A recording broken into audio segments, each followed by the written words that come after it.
Everyone, welcome to the maths world.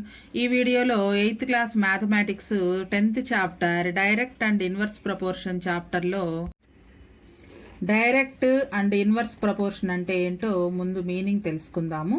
ఇక్కడ మనకి 2 cups of rice కనిపిస్తున్నాయి. 2 కప్స్ ఆఫ్ రైస్ వండడానికి 4 కప్స్ ఆఫ్ వాటర్ని యూజ్ చేశారు. అలాగే రైస్ కనుక పెరిగినట్లయితే వాటర్ కూడా మనం పెంచాల్సి వస్తుంది ఆ రైస్ వండడానికి. ఇంకా మనకి డైలీ లైఫ్ ఎగ్జాంపుల్స్ ఏంటంటే, when quantity of mid day meal needed if more number of students are enrolled in your school.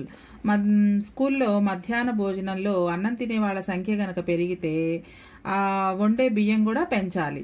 So if we deposit more money in బ్యాంకులో కనుక మనం ఎక్కువ మనీని డిపాజిట్ చేసినట్లయితే దానికి వచ్చే ఇంట్రెస్ట్ కూడా ఎక్కువ వస్తుంది.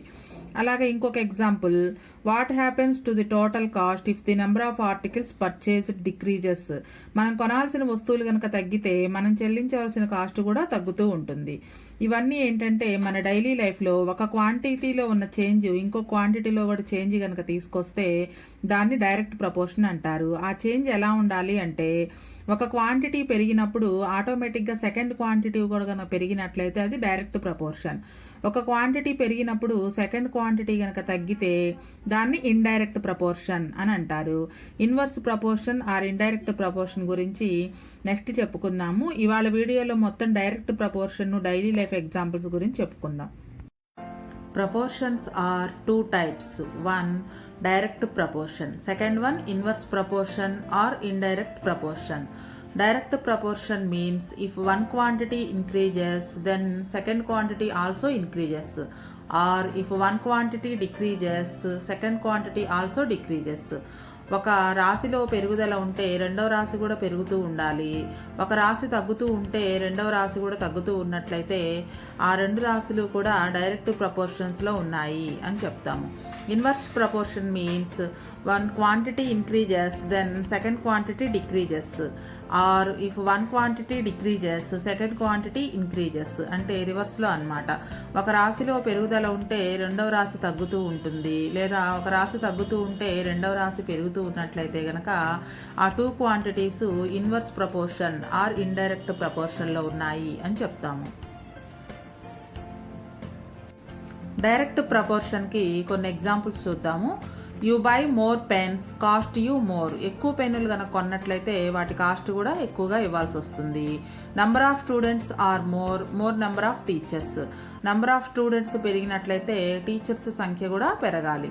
You travel less distance time take is less. తక్కువ దూరం కనుక వెళ్ళినట్లయితే టైం కూడా తక్కువగా పడుతుంది. Number of books are reduced weight of bag is less. Books తగ్గితే కనుక బ్యాగ్ యొక్క వెయిట్ కూడా తగ్గుతూ ఉంటుంది. ఇక్కడ మనకు కనిపిస్తున్న 2 క్వాంటిటీస్లో మొదటిది పెరుగుతూ ఉంటే రెండోది కూడా పెరుగుతూ ఉంది, లేదా మొదటిది తగ్గుతూ ఉంటే రెండో క్వాంటిటీ తగ్గుతూ ఉంది. ఇలా ఒక క్వాంటిటీ పెరుగుతూ ఉంటే రెండో క్వాంటిటీ కూడా పెరగడం, లేదా ఒక క్వాంటిటీ తగ్గుతూ ఉంటే రెండో క్వాంటిటీ కూడా తగ్గుతూ ఉన్నట్లయితే ఆ 2 క్వాంటిటీస్ కూడా డైరెక్ట్ ప్రపోర్షన్లో ఉన్నాయి అని చెప్తాము.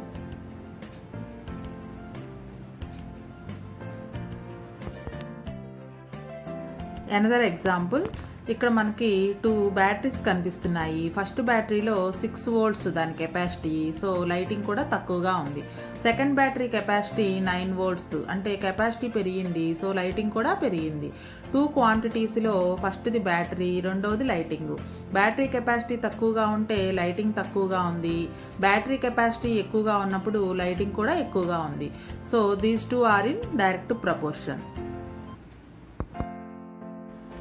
Another example, the less sleep you had the less energy you have.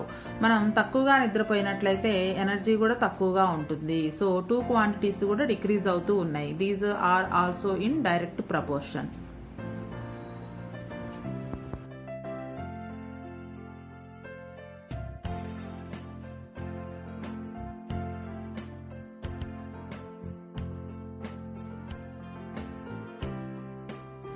Another example, Jim's wages are directly proportional to the hours he works. The more hours he works, the more money he earns. ఎక్కువ గంటలు పనిచేసినట్లయితే అతనికి earning అంటే money కూడా ఎక్కువగా వస్తుంది. This could be written as wages directly proportional to hours.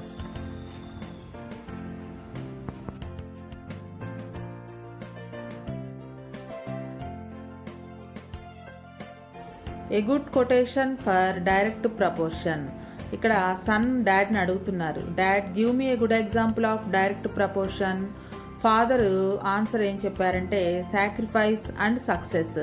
Sacrifice పెరిగినట్లయితే success పెరుగుతుంది, sacrifice తగ్గినట్లయితే success తగ్గుతుంది.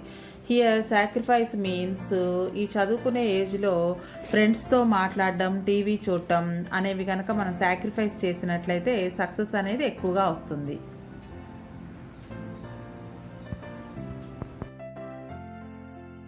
So ప్రపోర్షన్ని ఇక్కడ కనిపిస్తున్న సింబల్ తోటి డినోట్ చేస్తాము. We can read as X is directly proportional to why. So direct ప్రపోర్షన్కి ఇంకొక ఎగ్జాంపుల్ చూద్దాము. ఆన్ ది అకేషన్ ఆఫ్ వన మహోత్సవం, head of echo team in a school decided to take up plantation of saplings.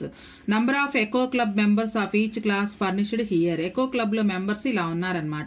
6th క్లాస్లో 5 members, 7th లో 7 members, 8th లో 10, 9th లో 12 members, 10th లో 15 members ఉన్నారు.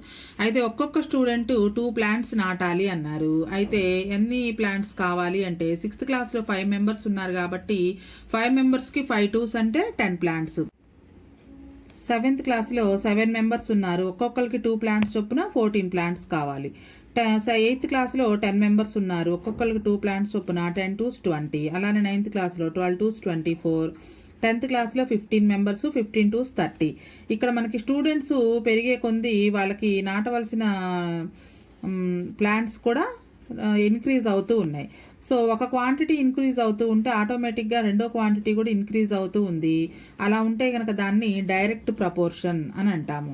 ఇక్కడ డెఫినేషన్ చూసినట్లయితే if x and y are any 2 quantities such that both of them increase or decrease together. అంటే ఒక క్వాంటిటీ పెరిగినప్పుడు ఆటోమేటిక్గా రెండోది కూడా ఇంక్రీజ్ అవ్వాలి, లేదా ఎక్స్ అనే క్వాంటిటీ డిక్రీజ్ అయినప్పుడు వై అనే క్వాంటిటీ కూడా డిక్రీజ్ అవ్వాలి. Both are increase or decrease. ఒకటి పెరిగితే రెండోది కూడా పెరగాలి, ఒకటి తగ్గితే కనుక రెండోది కూడా తగ్గుతూ ఉంటే కనుక ఆ క్వాంటిటీస్ రెండు కూడా డైరెక్ట్ ప్రపోర్షన్లో ఉన్నాయి అని చెప్తాము. డైరెక్ట్ ప్రపోర్షన్కి గుర్తు ఇది అనమాట. దీన్ని డైరెక్ట్ ప్రపోర్షన్ అని చదువుతాము.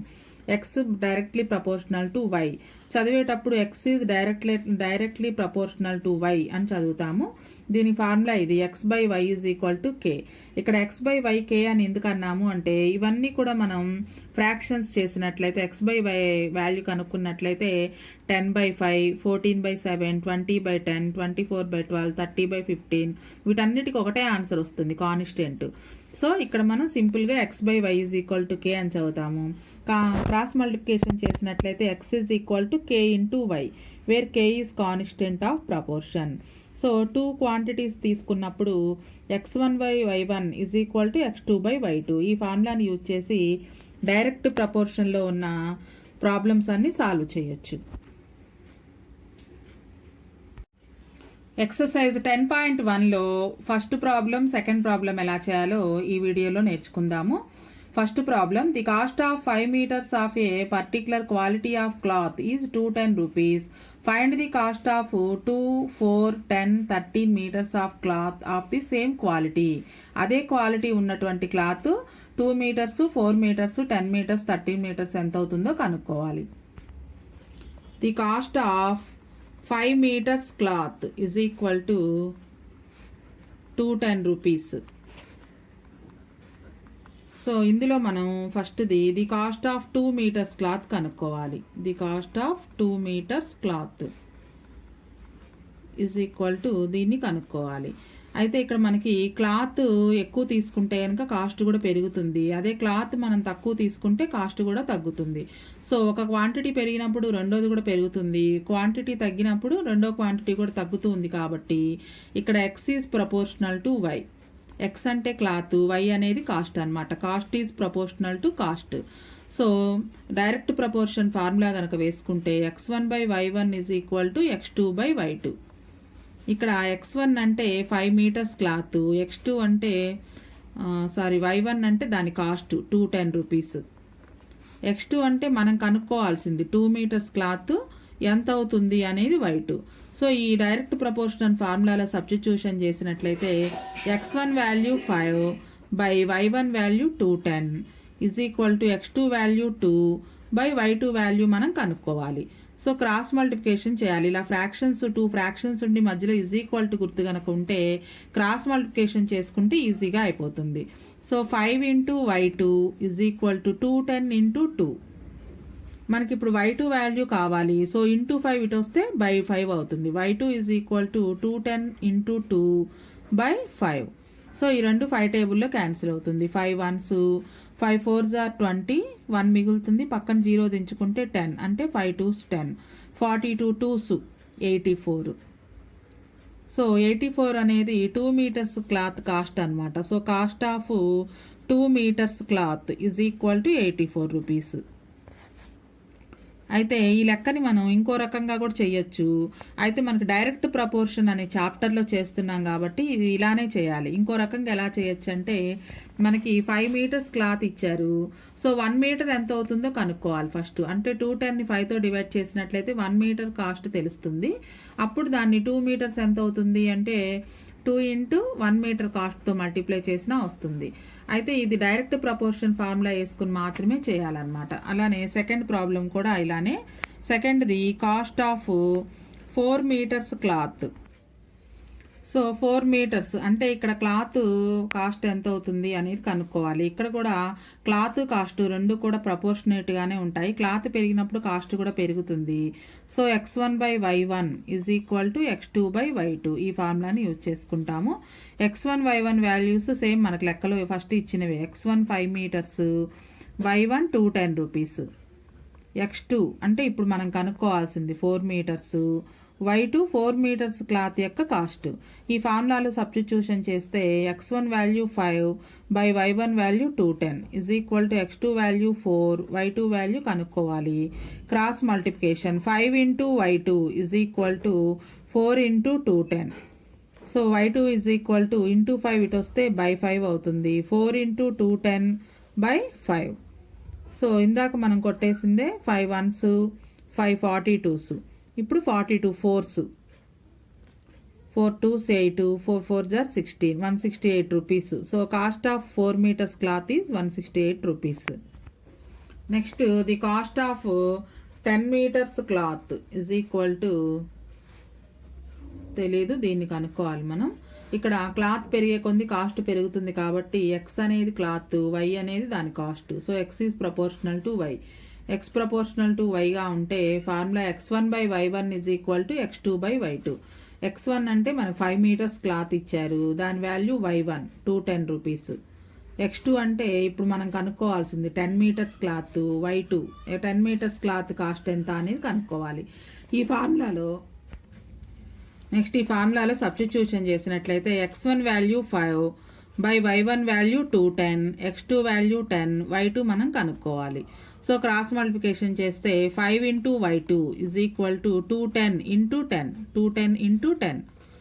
So y2 is equal to మనం y2 కనుక్కోవాలి. ఇంటూ 5 ఇటు వస్తే బై 5 అవుతుంది. 210 ఇంటూ 10 బై 5. సో మనం 5తో ఆల్రెడీ క్యాన్సిల్ చేసాం. 5 1s 5 42s 210. సో 42 10s 420 rupees. So cost of 10 metres cloth is equal to 420 rupees. Next ఇందులోనే fourth problem, the cost of 13 metres cloth is equal to దీన్ని కనుక్కోవాలి. So cloth పెరిగే కొద్ది cost పెరుగుతుంది కాబట్టి x ప్రపోర్షనల్ టు y. ఇక్కడ x అంటే క్లాత్, y అనేది దాని యొక్క cost. x proportional to y ఉంటే formula x1 by y1 is equal to x2 by y2. So x1 value మనకి ఇచ్చింది 5 మీటర్స్ క్లాత్, y1 అంటే దాని కాస్ట్ 210 రూపీస్. x2 అంటే ఇప్పుడు మనం కనుక్కోవాల్సింది 13 మీటర్స్, y2 13 మీటర్స్ క్లాత్ యొక్క కాస్ట్. ఫార్ములాలో సబ్స్టిట్యూషన్ చేస్తే 5 x1 value 5 by y1 value 210, x2 value 13 by y2 మనం కనుక్కోవాలి. క్రాస్ మల్టిప్లికేషన్ చేస్తే 5 into y2 is equal to 13 into 210. So y2 is equal to 13 into 210 by 5.